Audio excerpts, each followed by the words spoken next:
잘 풀어나갈 수 있는 원내대표 그런 리더십이 좀 필요해 보입니다. 자, 그리고 차기 대선 주자 선호도 오늘 보면 저희 오마이뉴스에서 한 달에 한 번씩 조사해서 결과 발표하고 있는데요. 리얼미터랑 조사를 같이 하고 있죠. 네, 이걸 보면 이낙연 전 총리가 뭐 이렇게 지지도가 확 올라왔을 줄 몰랐는데 40.2%를 기록했습니다. 40%를 돌파했죠. 3월 조사에서는 29.7%였어요. 그러니까 10% 넘게 상승을 했습니다. 반면에 2위를 기록하고 있었던 황교안 전 대표, 네, 정말 급전직하를 했는데 지난번 3월 조사에서는 20.5%였어요. 근데 이번 조사에서는 놀랍게도 6%까지 떨어졌습니다. 네, 정말 이렇게 떨어지는 모습은 저도 잘 본 기억이 없는데요. 6%까지 추락을 했고요. 그리고 이재명 경기지사 같은 경우는 계속 상승세를 이어가고 있습니다. 이 경기도에서 기본소득, 재난 기본소득을 주겠다, 그리고 신천지 관련 대응 이런 것들을 잘했다는 평가를 받으면서 2월부터 13%를 넘어서고 있는데 이번에는 14.4%를 기록했습니다. 그만큼 이재명 경기지사에 대한 기대감 이것도 상당히 있는 것 같아요.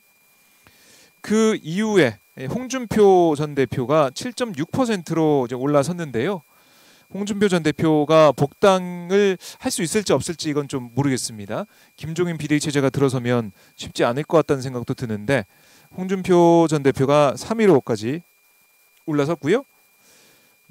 그리고 뭐 그 뒤에 보면 안철수 대표가 4.9%, 황교안 대표 뒤에 있는 거죠. 4.9% 기록했고 오세훈 전 시장이 4.7%, 유승민, 추미애, 박원순, 원희룡, 심상정, 김부겸 순으로 쭉 이어지고 있는데 이번 총선 결과가 반영됐다라고 볼 수가 있습니다. 이낙연 전 총리 이번 종로에서 황교안 전 대표는 큰 표 차이로 이겼잖아요.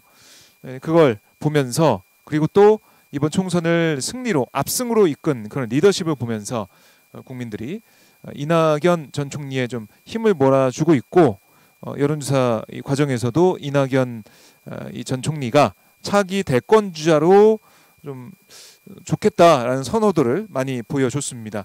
반면에 황교안 전 대표는 이번 종로 선거도 그렇고 전체 총선판도 그렇고 리더십을 제대로 발휘하지 못했다라는 비판을 받을 수밖에 없습니다. 전략 자체가 좀 잘못됐다. 결과를 보니까 이른바 태극기 부대, 그러니까 이 강경 보수랑 손을 잡았던 게 이런 결과가 낳지 않았나라고 저희가 돌이켜 볼 수가 있고요. 뭐 공천 과정에서의 잡음, 또 황교안 전 대표의 본인의 말실수 이런 것들이 불거지면서 차기 대권 주자로서는 좀 적합하지 않다라는 생각을 지난달보다 좀 많은 분들이 하게 되신 것 같습니다. 그래서 19.4%에서 6% 떨어지면서 이재명, 홍준표 이 두 주자들보다 뒤에 자리를 하게 됐습니다. 이 모습을 보면서 황교안 전 대표가 과연 부활할 수 있을까? 다시 국민들의 선호도를 좀 받고 국민들의 지지를 받을 수 있을까라는 의구심이 들 정도로 정말 많이 떨어졌습니다. 네, 회복하기 쉽지 않다라는 생각도 드는데요. 예. 근데 이낙연 전 총리 같은 경우는 뭐 사실 모든 계층과 지역에서 상승세가 뚜렷하게 나타났어요. 권역별로 보면 대전, 충청, 세종에서 14.9% 포인트, 14.9% 포인트를 상승을 시켰고요. 부산, 울산, 경남에서도 13.5% 포인트까지 또 상승을 했습니다. 강원도는 12.2% 포인트, 이런 곳에서 특히 세 지역에서의 상승이 눈에 띕니다. 그리고 보수의 텃밭이라고 불리는 TK 대구 경북에서도 9.9% 포인트가 올랐어요. 여기서도 거의 두 자릿수 가까이 오른 상황이고요. 뭐 광주, 전라, 이 호남 지역에서는 그동안 계속해서 많은 지지를 받아왔죠. 여기는 8.7% 포인트가 상승을 했습니다. 이 광주, 전라는 지난달에는 44.1%였는데 이번에는 52.8%로 과반을 넘는 그런 선호도를 보이고 있습니다. 그리고 뭐 세대별로도 보수 지세가 뭐 뚜렷하다고 얘기하는 60대 이상에서 0%포인트가 상승을 했고요. 20대에서도 14.8%포인트 이렇게 두 자릿수 상승을 보였습니다. 40대도 10.2%포인트 상승폭이 두 자릿수를 기록하고 있고요. 이념 성향별로도 중도층이 12.2%포인트에서 선호도 상승폭이 가장 컸습니다. 그러니까 중도층까지도 이제 이낙연 전 총리를 지지를 많이 하고 있다는 거죠. 진보층에서도 11.5%포인트 상승해서 지지세가 결집하는 모양새 이걸 볼 수가 있고 보수층에서도 4.5%포인트가 상승을 했습니다. 그러니까 이 지역, 세대, 그다음에 이념 성향 할 것 없이 전체적으로 이낙연 전 총리를 지지하는 차기 대권주자로 손색이 없다, 지지한다, 선호한다 이런 모습을 저희가 볼 수가 있습니다. 네, 그걸 보면 이낙연 전 총리가 정말 이른바 연희의 전성시대라고 제가 이름 붙여보기도 했었는데요. 인이 이후에 연희가 인이 뒤에 연희가 전성시대를 맞이하는 상황, 정말 탄탄대로가 펼쳐져 있다라는 생각이 들 정도로 이낙연 정총리에 대한 선호도 이게 국민들 사이에서는 계속해서 높아지고 있다라는 상황을 알 수가 있습니다. 그만큼 이낙연 정총리가 국무총리 하면서 보여온 그런 안정감, 최장수 국무총리로서 보여진 안정감이 있었고 또 문재인 정부의 여러 가지 정책을 정부에 있으면서 뒷받침 많이 했잖아요. 그리고 국회 대정부질문 나와서 발언하는 모습을 봐도 말의 품격이라고 할까요? 이런 것들을 저희가 볼 수가 있었고 또 이런 자산을 가지고 정계에 복귀를 했는데 저희가 종로에서 봤듯이 큰 표 차이로 2위를 달리고 있던 차기 대선 주자 보수권에서 1위였고 그리고 전체적으로 봐도 2위를 달리고 있던 황교안 전 대표를 확실히 눌러버렸습니다.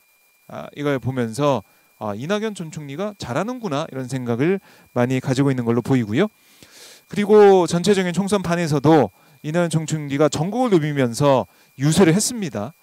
그 바람이 또 불었다라는 평가가 나오고 있고 반면에 황교안 전 대표는 종로에 묶여가지고 밖을 못 벗어났어요. 거의 그 주변 지상욱 중구에 출마한 지상욱 후보와 함께 합동 유세 이런 걸 하면서 좀 그 지역에만 있었지 전체적으로 글쎄요 존재감을 보이지 못했습니다. 김종인 총괄선대위원장을 모시고 와서 좀 맡기면서 전국을 돌아다니게 했는데 그것도 효과가 별로 없었죠.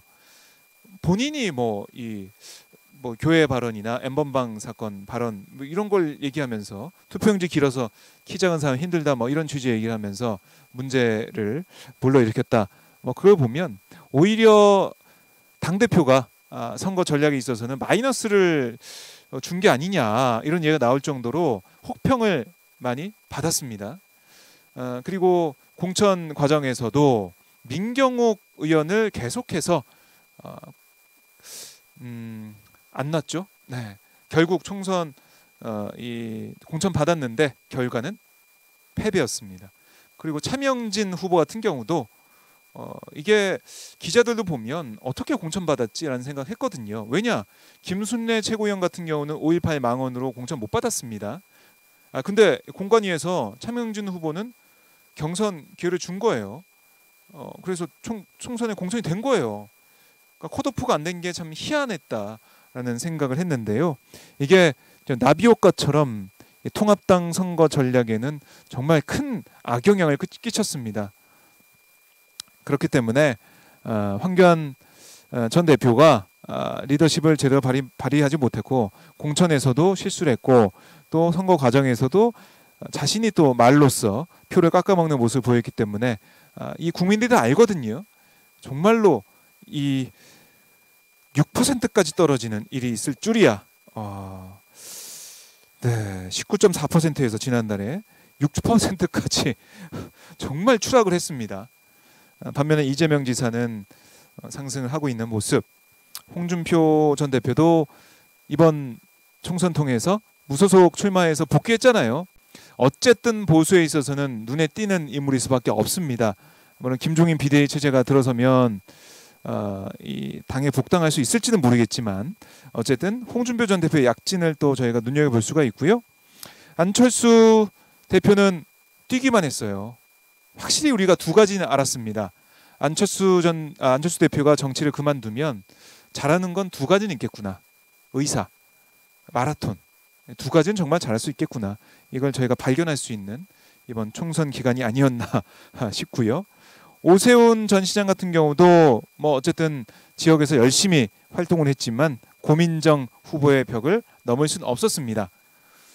뭐 이렇게 총선의 결과가 이 대권 주자들의 반영이 돼 있다라는 생각을 해볼 수가 있겠고요. 우리 국민들이 그냥 상황을 보고 있는 게 아니라 다 판단하고 있었구나. 총선 결과를 통해서 리더십을 쭉 보고 결론을 내리고 있구나라는 생각이 듭니다. 네, 참 국민들이 현명하다라는 생각을 저는 항상 하게 돼요. 그리고 뭐 다른 후보들 같은 경우는 유승민 후보가 조금 그러니까 2.5%에서 3.3%로 올랐다는 게 볼 수 있고 원희룡 후보도 1.4%였는데 2%로 올랐다라는 걸 볼 수가 있는데요.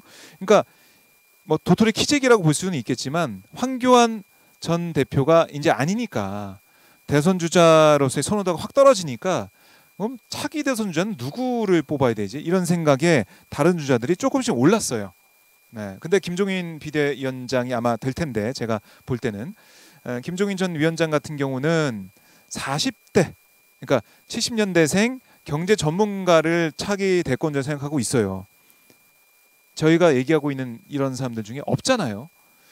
그래서 뭐 홍정욱 전 의원이 뭐 주목을 받고 있긴 하지만 70년대생이고 뭐 경제 전문가라고도 볼 수가 있고 해서 그리고 김세연 의원도 마찬가지로 좀 주목을 받고 있는데요. 그러니까 홍준표 전 대표가 너무 화가 난 거예요. 아니 내가 이 지난 17일에 라디오 출연해가지고 김종인 비대위 좋다, 김종인 위원장밖에 없다라고 얘기했는데 얘기를 들어보니까 거의 이제 팽을 시키는 거 아닙니까?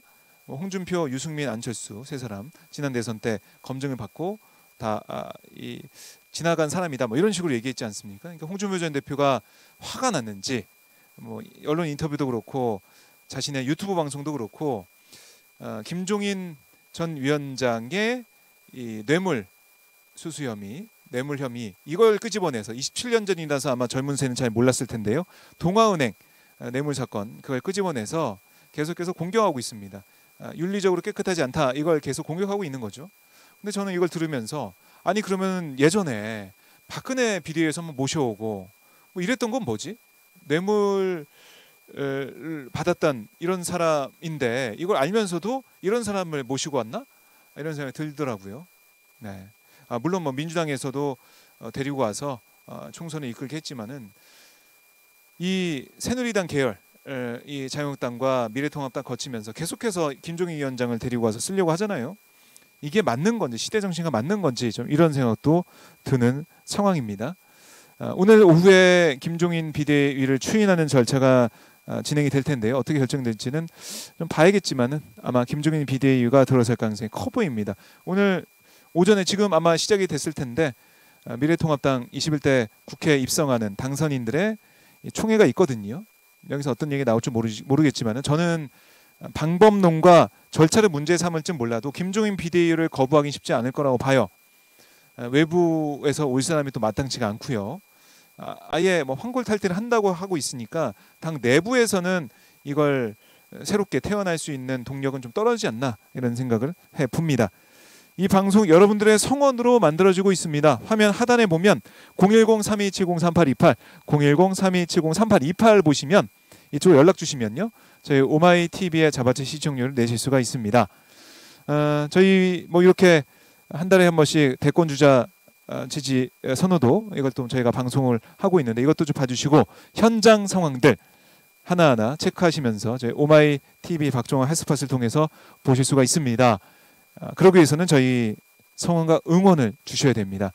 자바치 시청료 010-3270-3828로 화면 하단에 이 자막이 있죠? 이 전화번호 연락 주시면 누가 내라고 해서 내는 시청료가 아니라 뭐 자발적으로 응원하면서 오마이TV 방송에 계속되게 응원하는 의미에서 여러분께서 힘을 보탤 수가 있습니다.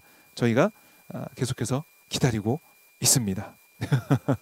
네, 이낙연 이 전 총리가 앞으로 이 기세를 이어나갈 수 있을지는 봐야 될 것 같은데요. 물론 이 40%까지 갔다가 조금씩 뭐 하향도 했다가 다시 또 반등했다가 이런 굴곡이 있겠습니다. 커브가 그려질 텐데요.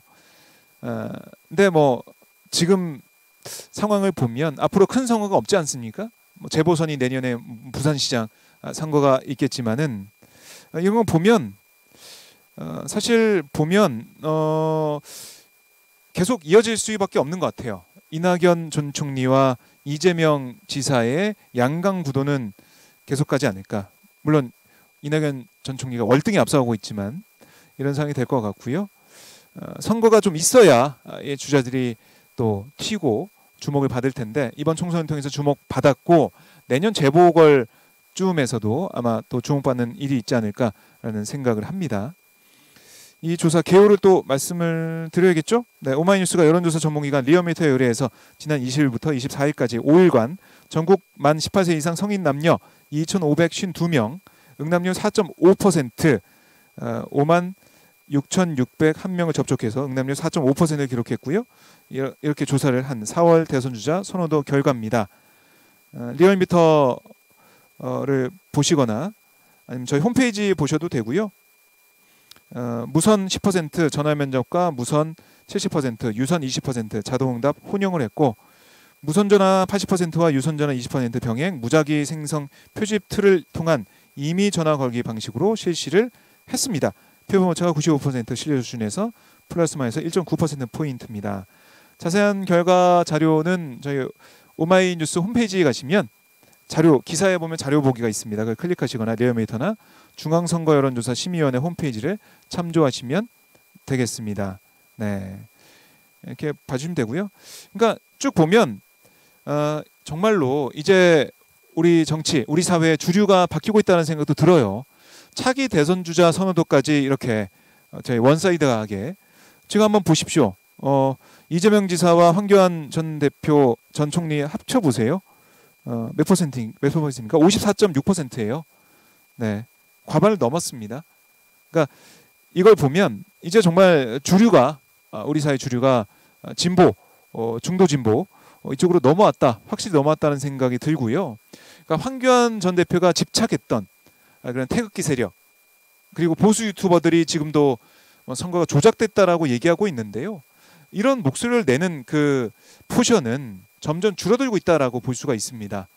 그러니까 우리 국민들이 볼 땐 국난 극복의 메시지가 너무 강렬했기도 했고, 그러니까 국회에서 정말 계속해서 이거 발목 잡고 논의가 안 되고 아무것도 못하는 그런 상황을 이젠 두고 보지 않는 거예요. 그래서 중도적인 목소리부터 진보적인 목소리까지 이 바운더리를 우리 국민들은 지지하고 있고 유권자들은 선택했다고 봅니다. 그래서 보수가 지금까지 보였던 그런 스탠스로 간다? 저는 다시 우리 사회 주류가 될 가능성은 크지 않겠다는 생각을 합니다. 새롭게 변하고, 그러니까 발목을 잡는 게 아니라 경쟁을 해야 되는 거예요. 민주당과 뭐 여당, 정부 여당에서 내놓는 정책과 개혁이 좋다고 생각하지 않는다면 대안을 제시해야죠. 그래서 국민들께 선택을 받아야 되는 거예요. 무조건 정부 여당이 하는 건 안 돼. 이건 잘못됐어. 이렇게 한다고 문재인 정권 심판하자라는 그 내용으로는 지지를 못 받는 겁니다. 이걸 통합당이 확실히 알아야 앞으로의 기회가 있고 희망이 있는 거지. 계속 지금 모습을 보여준다. 지금도 뭐 민경욱 의원을 통해서 등등 해가지고 계속해서 선거 부정 얘기를 하고 있지 않습니까? 그러면 다음 선거에도 진다는 거예요. 뭐 이준석 통합당 최고위원이 한 보수 유튜브에서 방송한, 그러니까 선거가 조작됐다라는 사람들 대 이준석 최고위원은 그게 아니다라고 주장한 거거든요. 토론이 있었는데 이준석 최고위원이 많이 고통을 받더라고요. 고생이 많다라는 생각을 많이 하시던데요. 네, 그러니까 그렇게 보수도 이제 분화가 되는 거고, 그러니까 보수라고 얘기하려면은 보수라고 얘기할 수 없는 그런 주장들, 그렇죠? 참 이해할 수 없는 그런 모습들에서 벗어나야 됩니다.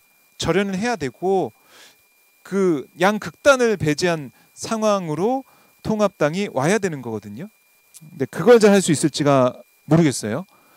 김종인 비대위가 들어서면 그걸 어떻게 해나갈지 그게 중요해 보이고, 그게 돼야만 아마 통합당에서도 새로운 비전을 만들 수 있을 것 같은데, 뭐 김종인 비대위원장이 긴급재난지원금 왜 반대하냐, 약속을 했으면 지켜야 되는 거 아니냐라고 얘기하면서 뭐 김재원 정책위원장을 포함한 심재철 원내대표 지도부들이 그러니까 입장을 바꾼 게 아니냐, 저는 이런 생각도 들더라고요.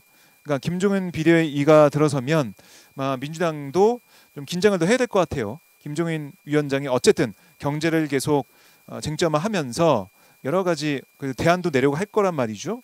민주당이 180석 거대 여당이라는 것에 대해서 승리에 취해 있거나, 뭐 지금 제가 볼 때는 승리에 취해 있는 모습은 못 보고 있지만 겸손하고 차분한 자세로 또 열린 우리 당의 그런 과거의 모습을 성찰하고 돌이켜 보면서 이제 정말 잘해야겠죠.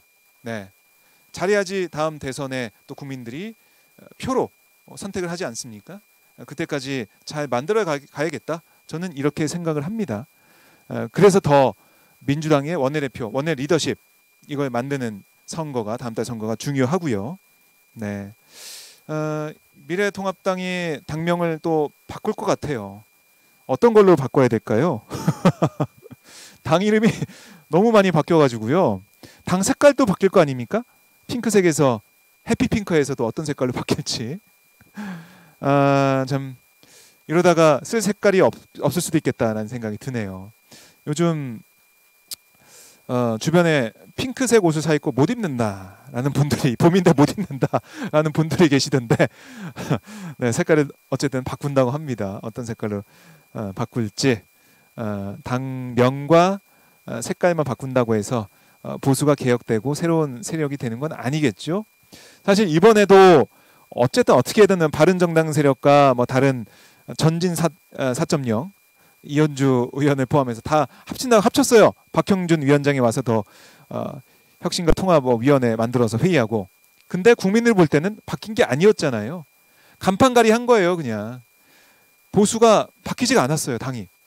그러니까 새로운 보수라는 걸 계속 얘기했지 않습니까? 바른정당 유승민 의원이 얘기했던 탄핵강을 건널고 개혁 보수로 나아가고 새로운 집을 짓자고 했는데, 제가 볼 때는 세 가지 중에 그나마 새로운 집을 짓는 모습, 이 보수의 뭐 물리적 결합을 해보겠다는 그 정도였지, 화학적 결합도 안 됐을 뿐더러 탄핵의 강도 못 건넜고 오히려 개혁적인 모습도 공천 과정을 통해서 보이지 못했습니다. 그러니까 만약에 그 세 가지를 지키면서 정말 새로운 모습, 공천도 획기적으로 하고 했으면은 모르죠. 그리고 코로나19 방역에 대해서 정부가 잘하는 것에 대해서 정말 잘한다 박수 쳐주고 잘하고 있는데 이건 좀 더 하면 어떨까? 뭐 이렇게 대안을 제시했다면 국민들이 이렇게까지 버리지 않았을 건데요. 막말도 사실 공천 과정이 잘못됐기 때문에 보여준 면도 있잖아요.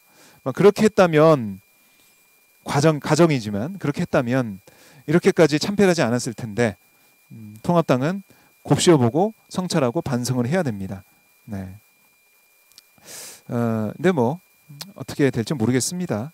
통합당이 길은 보이잖아요. 어떻게 가야 될지, 그때 갈 수 있을지. 저는 김종인 위원장이 한번 집에 또 몇 번 비대위원장 하는 중에 집에 몇 번 그냥 간다고 봐요. 집에서 안 나온다고 봐요. 우리가 봤잖아요. 기분 나쁘면 그냥 가버리는 거. 그런 일이 또 있지 않을까. 왜냐? 통합당 당선인들은 주로 영남권이란 말이죠. 영남 지역 민심은 다르잖아요. 그걸 또 들고 나올 텐데, 그러면 통합당이 또 망하는 길로 갈 수밖에 없죠. 영남 자민련이 될 수밖에 없습니다. 수도권 민심에 민감해하고 또 여론을 잘 들어야 되는데요. 그게 안 돼가지고 망한 거잖아요. 어떻게 김종인 비대위 체제에서 정말로 황골탈퇴할 수 있을지는 봐야겠습니다. 제가 당 이름 물어봤더니 나은님께서 폭망했당 이런 의견도 주고 계시는데요. 어떤 당명이 나올지 한번 저희가 또 지켜봐야 될 것 같습니다. 자, 여러분들 이 방송 어디서 보고 계십니까? 네, 오랜만에 출석 체크 잠깐 해볼까요? 요즘 날씨가 너무 좋아가지고요. 와, 아마 주말에도 나들이 하신 분도 계실 것 같고 오늘도 산책하시는 분들이 계실 것 같은데요. 날씨가 좋습니다. 어디 계시는지 추적 체크. 여러분 계신 곳도 날씨가 좋죠? 서울 날씨도 많이 좋습니다. 네. 아, 코로나19의 역설, 먼저 많은 분들이 희생되고 너무나 고통받고 있지만 우리 경제 주체들도 소상공인들도 근데 자연 환경에서는 좀 좋아진 것 같아요. 지구가 공장이 안 돌아가고 좀 쉬면서 지구가 좀 정화되는 느낌이 드는데요. 네, 이런 환경을 좀 저희가 잘 지켜야겠다는 생각도 해보게 됩니다. 사다드님, 의정부 집에요. 네, 오셨군요. 반갑습니다. 나은님도 집에서 봐요 하셨고요. 샛별님은 안녕하세요, 박정우 기자님 하셨네요. 네, 반갑습니다. 샛별님. 헤르난데스 계곡본 TV님 천안에서 보고 계시네요. 반갑습니다. 진경민님은 전철 안에서 들어요라고 하셨네요. 반갑습니다. 샛별님 공원이에요. 정말 공원 나가셨네요. 날씨 좋죠? 네. 공원에서 이 날씨 좋은 이 야외에서 박정호의 핫스팟, 박정호 기자의 감미로운 목소리와 함께 방송을 보시면 너무나 행복할 겁니다. 샛별님 행복하시죠?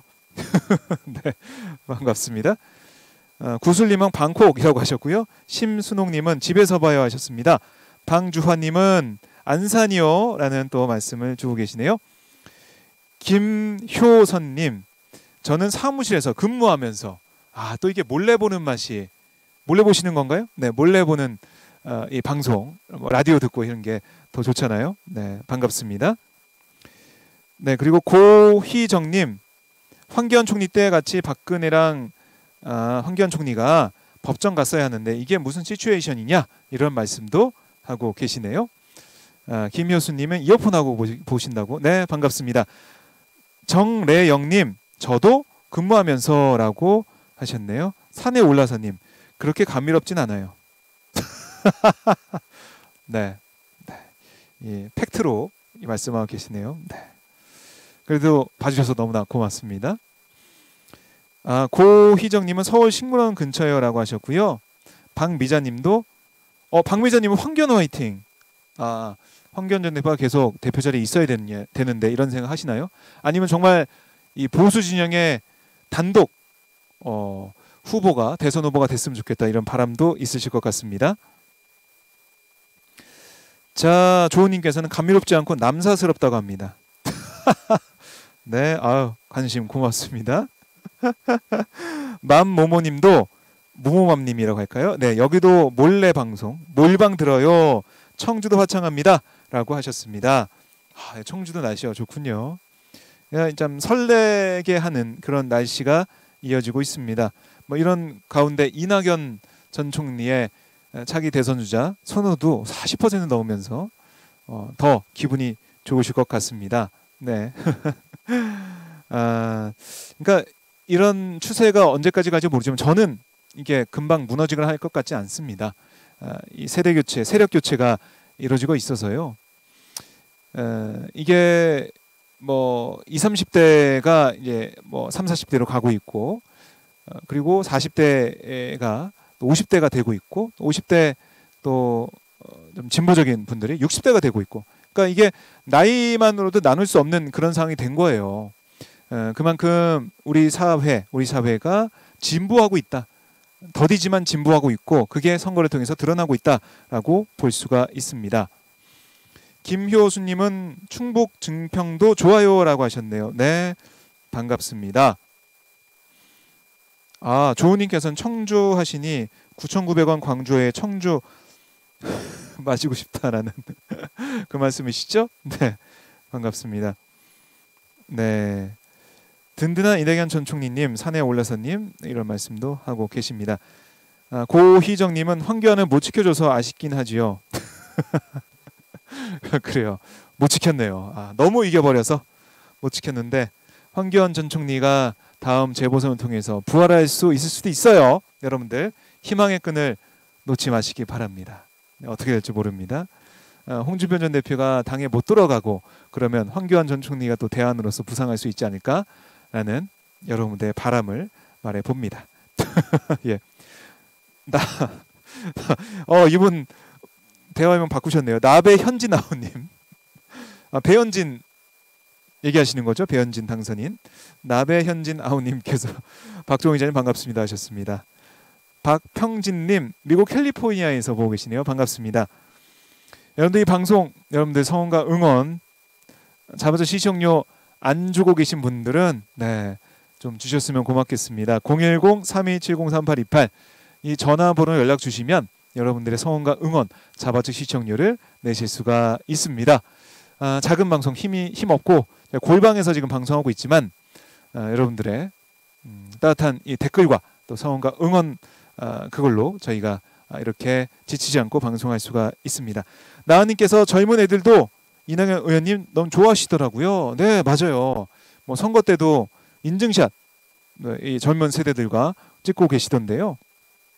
그만큼 전 세대의 그 인지도 또 선호도가 높아지고 있다 볼 수가 있습니다. 박영님 여기는 LA입니다라고 하셨고요. 송하진님은 박종호 기자님 이게 현실이에요. 연예인이다 이런 말씀도 주고 계신데요. 네, 선풀을 이렇게 주고 계시네요. 네, 자, 니들 총선대 보좌님께서 오마이뉴스 응원합니다 라고 하셨네요. 반갑습니다. 응원과 성원을 보내주는 이 댓글로 저희 오마이 TV 박정아 스팟 없어지지 않고 네, 아직도 방송하고 있습니다. 오늘 오후에는 저희 고정 출연자죠. 이상민 민주당 의원 5선이 됐습니다. 5선으로서 어떤 의정활동할지 또 이번 선거 당선 소감 지난 국회 때 아직 20대 국회 안 끝났죠. 예, 20대 국회 지난해 보셨죠? 이 패스트트랙에 사법개혁, 검찰개혁, 그냥 공수처 법안을 땅땅땅 패스트트랙 처리를 하는 이상민 의원 모습을 그때 사기특위 위원장으로서 하는 모습을 제가 볼 수가 있었습니다. 네, 뭐 그때 감격이 계속 남아 있고 이번 선거 때도 그 사진을 확대해 가지고 쓰더라고요. 네, 어쨌든 이 국민들의 염원을 담아서 패스트트랙에 올려 태운 덕분에 이상민 의원도 많은 지지를 받은 것 같아요. 네, 저는 그렇게 봅니다. 5선까지 성공을 했고요. 네, 안죽전님 반갑습니다 라고 하셨네요. 죽전에서 보고 계신가요? 봐요? 네, 반갑습니다. 네, 그만큼 우리 국민들께서 이번에는 야당을 심판했다라고 볼 수가 있고 그리고 내일은 청년 당선인이죠. 장경태 당선인과 인터뷰를 나눠보겠습니다. 내일 오후 2시로 저희 예정하고 있는데 장경태 당선인 인터뷰 내일 오후 예정돼 있으니까요. 제가 커뮤니티에도 올릴게요. 예고를 올릴 테니까 보고 꼭 와서 봐주시면 고맙겠습니다. 이 청년 정치가 중요하기 때문에 저희는 장경태 당선인과 함께 좀 최대한 자주 만나서 기회가 된다면 고정으로 계속 얘기를 나눠보려고 합니다. 네, 여러분께서 많이 봐주시고 응원해주시고 알려주셔야 저희가 또 당선인들도 네, 박정희 하스판 나와서 얘기할 맛이 날 것 같아요. 네, 오후에 1시에 이상민 당선인과 이상민 의원님과 인터뷰할 때 그때도 좀 많이 오셔가지고요. 댓글 좀 달아주시면 고맙겠습니다. 나베현진아우님께서 장경태 장가 보내기. 그래요. 아마 이번 임기 때 장가 갈 수도 있겠는데요. 제가 지지난번 그 19대 국회 때 김광진 의원 결혼할 때 그 국회에 있는 이 사랑제 앞에서 결혼했거든요. 네, 갔던 기억이 나네요. 네. 네. 자, 오소님께서도 엄지척 박수 기도하는 이 이모티콘까지 보내고 계신데요. 아마 이번에 결혼하는 그런 당선인들이 좀 있지 않을까 하는 생각도 해봅니다. 지역구에서는 6명이 당선이 됐는데 5명이 이 민주당 출신이고 1명이 통합당 출신입니다. 청년 당선인 30대 배현진 네, 당선인 송파에서 당선이 됐죠. 최재성 의원 낙선 소식에 많은 분들이 좀 아쉬워하시던데요. 나경원 원내대표는 낙선했지만 배현진 당선인이 21대 국회에 들어왔다. 뭐 이런 부분에 좀 부각하시는 분도 계시더라고요. 네. TVN 통신원님 오랜만입니다. 광주에서 통신원 활동하고 계신데 어제 전두환이 광주 왔었는데 헬기 사격 부인하고 갔네요. 열이 확 받네요. 잊지 맙시다. 5.18 40주기. 맞아요. 오늘 40주년인데 전두환 씨가 어제 많은 분들이 많이 열받았을 것 같아요. 졸다가 헬기 사격 안 했다는 그 얘기는 또박또박하고 사죄와 반성, 석고대죄. 전두환 씨 생애 죽기 전에 볼 수가 있을까요? 지금 우리 나이로 90세입니다. 90살입니다. 안타깝고요. 근데 더 안타까운 게 이게 5.18 40주기가 성대한 기념식, 뭐 전야제 이걸 좀 저희가 기대했었는데 5.18 그 기념식. 근데 이 코로나19 때문에 다 취소가 돼 버렸습니다. 너무나 안타깝고요. 올해가 안 되면 내년에 41주년 이때 좀 더 저희가 마저 못했던 이런 추모를 좀 했으면 좋겠습니다. 네. 어제 광주에 계신 분들 너무나 열이 받고 저희 서울에서 본 사람들도 이렇게 열받는데 광주에 계신 분들은 얼마나 또 열이 받겠습니까? 나베 현지 나우님, 욕 먹으면 오래 산다는 말이 맞는 건지 참나 이렇게 또 안타까워 계십니다. 네. 자, 저희 오전 방송 이것을 좀 마무리하고요. 오후에 1시, 그러니까 12시 50분쯤에 제가 다시 방송을 시작할게요. 이상민 의원, 대전 유성을에서 5선에 성공한 이상민 민주당 의원과 저희가 오늘은 또 이 페이스톡을 통해서 말씀을 나눠보도록 하겠습니다. 네, 비대면 인터뷰 페이스북으로 만나볼 테니까요. 이따가 점심 드시고 오세요. 네, 다시 또 소통하는 시간을 갖도록 하겠습니다. 네, 여러분들의 이 방송 10만인 클럽 회원들과 만들어 가고 있고요. 화면 하단에 보면 010-3270-3828 010-3270-3828로 오시면 자발적 시청료를 내실 수가 있습니다. 여기로 전화를 주십시오. 저희 직원이 친절하게 받겠습니다. 네, 저는 이따 오후에 다시 인사드리겠습니다. 고맙습니다.